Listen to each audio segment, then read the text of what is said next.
məhəbbəti kədərlər. Məni özgəsinə attın getdin, oynadın sevən ürəyimlə vəfasız.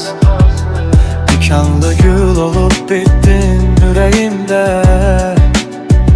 Gün gələr mənim yoxluğumu hiss edərsən, onda nələr çəkdiyimi bəlkəm bilərsən. Əl açıb sən məndən sevgi istərsən, bil ki bu sevgimdə çatmaz dadına.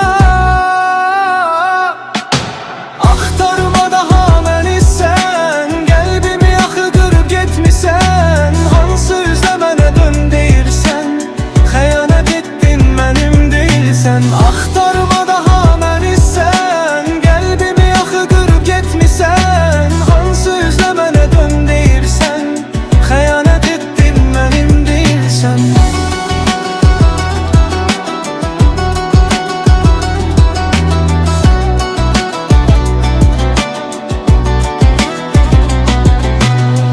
Səni sevmişdim saf məhəbbətimlə.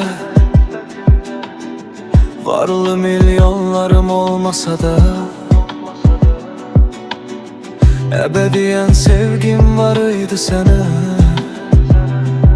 Bilmədim gözlərin ürəyimdə olmadığını. Yenə də sən düşünmədin gedərkən, sonumuz bitəcək qüssə kədərlə. Məni ağlar qoydun səni sevərkən, elədin cavan ömrümü hədər.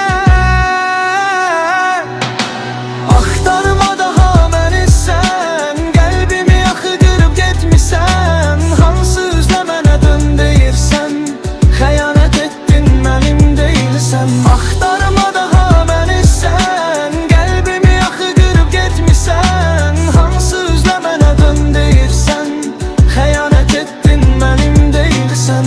Eşitdim başqası olub həmdəmin, o da sevməyib tez atıb səni. İstədin deyəsən mənə dərd gəmin,